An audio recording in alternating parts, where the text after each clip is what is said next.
Hello everyone, I hope you are doing well. So आपने अभी तक सुन ही लिया होगा कि पेरू एलियन अटैक के बारे में। और ये खबर कहीं न कहीं मीडियाज़ में, बहुत सारे चैनल्स में, बहुत सारे और भी सोर्सेज़ में चलाए जा रहे हैं। क्या है ये पेरू एलियन अटैक? ये आज के एपिसोड में समझेंगे। बेसिकली एक्चुअली हुआ क्या है कि अभी पेरू जो रीजन है, इसके बारे में पहले देख लेते हैं, ये रीजन कहाँ पर है, और फिर हम बात करते हैं एलियन के बारे में। देखिए, थोड़ा-सा हम आगे चलते हैं और साउथ अमेरिका, नॉर्थ अमेरिका और साउथ अमेरिका, जस्ट हम यहाँ पर इसकी बात कर रहे हैं। तो ये यहाँ पर साउथ अमेरिका के रीजन में आप ये नोटिस कर पा रहे हो, ये जो रीजन है आपका पेरू का रीजन है। इस पेरू वाले रीजन में यहाँ पर कुछ इंसिडेंट्स देखे गए हैं। और क्या ये इंसिडेंट्स है, इसको समझते हैं। और इंसिडेंट्स जानने से पहले थोड़ा सा हम ये समझते हैं कि ये जो न्यूज है, बहुत सारे न्यूज़पेपर में, बहुत सारे और भी सोर्सेस में कवर किए जा रहे हैं। जैसे कि आप अगर देख पा रहे हो कि यहाँ पर एक 7 फुट फ्लाइंग एलियंस इन पेरू 8 फेसेस, जो कि फेस खाता है, क्लेम्स लोकल्स लोकल्स ने क्लेम किया कॉप्स से दे वर समथिंग। बात करेंगे इसके बारे में कि क्या है ये। फिर नीचे कहा गया did 7 foot bulletproof aliens attack Peru's village official से। देखिए, हो क्या रहा है कि जो एलियंस को देखा जा रहा है, और जो या ये हम कह सकते हैं जो हवा बना हुआ है कि ये एलियंस है, एलियंस से अटैक कर रहे हैं। और इसके बारे में कुछ ये भी न्यूज आ रहा है कि वहाँ के जो लोकल्स, जो इंडिजिनस पीपल हैं, वो ये बात कर रहे हैं कि जो ये एलियंस है वो उड़ता भी है ना? और ये एक बुलेट प्रूफ कवर में है ना? और उसकी जो शेप एंड साइज जो है ना, कुछ इस तरीके से है कि थोड़ा सा इसको डिस्क्राइब करें तो आप ये देख पा रहे होंगे कि इसके जो अ, एक वर्ड यूज करते हैं यहाँ पर। ये वर्ड है आपका हुड्स, डार्क कलर्ड हुड्स। क्या मतलब होता है? इसका मतलब होता है कि आपने अगर देखा होगा कि ठंड के टाइम में आप जो हेड है वो कवर करके रखते हैं, खासकर ऐसे टोपी में, तो इसको हुड्स बोलते हैं। ऐसे भी सिंबल दिखाई जा रहे हैं, प्लस ये भी कहा जा रहा है कि ये जो एलियंस वो उड़ रहे हैं, है ना?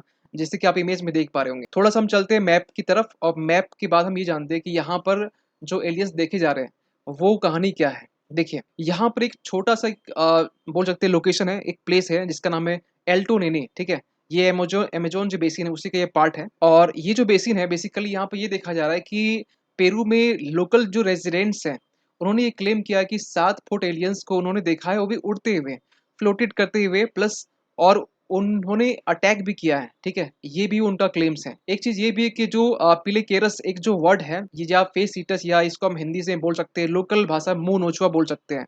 आपने ये वर्ड पहले भी सुना होगा, मुँह नोचुआ, ठीक है? कुछ इस तरीके के बारे में इस वो एक्सप्लेन कर रहे हैं कि ये जो एलियन है वो मुंह नोचुआ है, या पेलेकेरस हम बोल सकते हैं, ठीक है? वहाँ के जो लोकल इंडिजिनस जो पीपल हैं, जिसको एकीटू बोलते हैं, ये लोकल जो इंडिजिनस ग्रुप के जो पीपल हैं, वो ये कहते हैं कि जो समर्स एलियंस के बारे में, समर एलियंस के रिगार्डिंग ये बात कर रहे हैं कि ये समर एलियंस है, और ये 11 जुलाई को एंटर करते हैं। और उनके बारे में जो कद काठी 7 फुट लंबा है, ठीक है, उड़ रहा है यहाँ पर, ठीक है?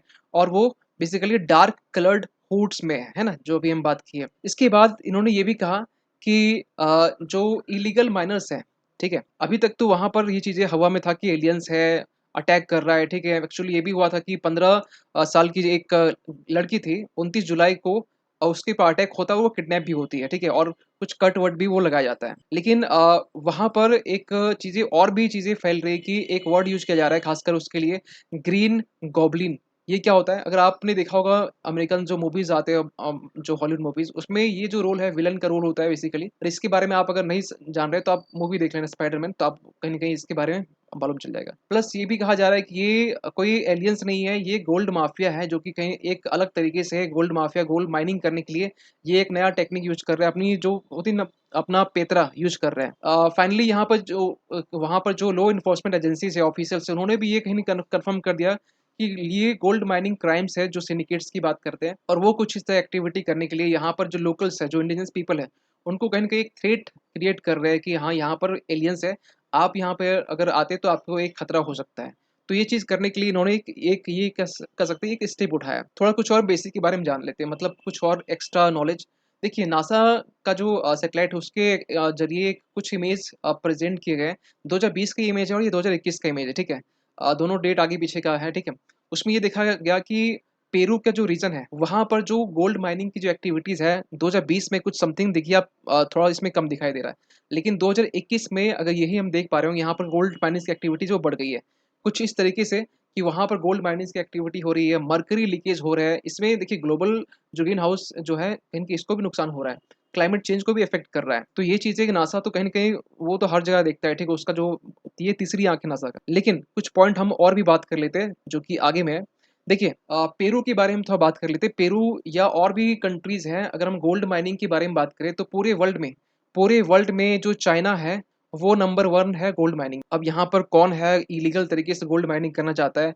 हमें तो लगता है ये चाइना ही होगा, ठीक है? आपका क्या कहना है, ये चाइना है या कोई और कंट्री है? और चाइना अभी नंबर 1 है, ठीक है? नंबर 1 किस तरीके से, तो अगर टन्स की बात करें, कितने टन्स वो गोल्ड को प्रोड्यूस करता है, तो 375 टन्स में है, ठीक है?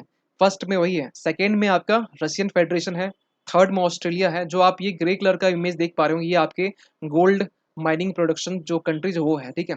इंडिया इसमें नंबर में नहीं आता है। हाँ, अगर आप पेरू का देख रहे होंगे तो यहाँ पेरू का भी नंबर है। पेरू कितने में है? पेरू आपका 9th में है, जो कि कहीं न कहीं इसको कवर करता है। घाना इससे ऊपर में है। यूएस भी कहीं न कहीं गोल्ड माइनिंग में आ गया। और हमें ये डाउट है, मेरा ये पर्सनल कहीं न कहीं जो वर्ल्ड व्यूज़ देखने का जो तरीका है, और कहीं न कहीं जो आईआर पे जहाँ तक हम मेरा नॉलेज है, मेरा ये नॉलेज ये कहता है कि इसके पीछे चाइना या फिर यूएस 2 ही कंट्री ऐसा है जो कहीं न कहीं इसके पीछे इसमें इन्वॉल्व हो सकता है, ठीक है?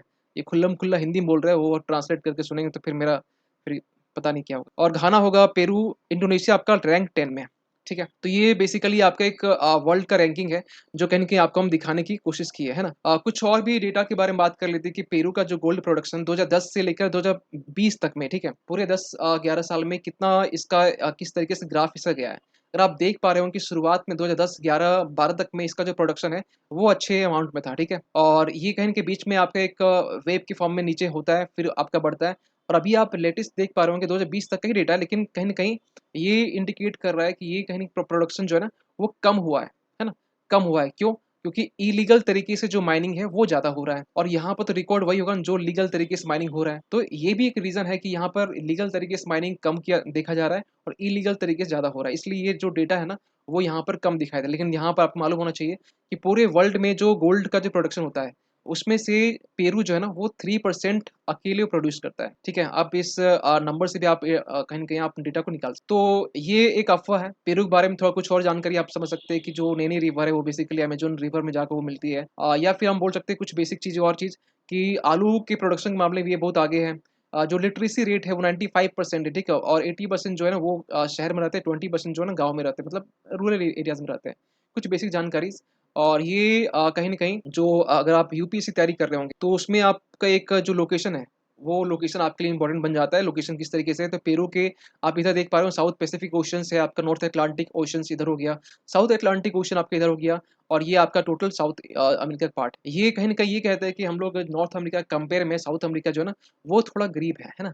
वो थोड़ा गरीब। बाकी अगर लोकेशंस के बारे में बात करें, तो लोकेशंस के बारे में आप एक मैप चेक करेंगे, और मैप के ज़रिए आप इसका एक स्ट्रेटेजिक लोकेशन जो है ना, मतलब आप इसको चेक करने की कोशिश करेंगे, ताकि आप अगर तैयारी करें यूपीएससी का, तो कहीं न कहीं आपका एक साइड नॉलेज भी आपका बढ़ जाएगा, ठीक है? चलिए फिर सेशन को यहीं तक रखते हैं, मिलते हैं अगली वीडियो में, तब तक के लिए थैंक यू सो मच।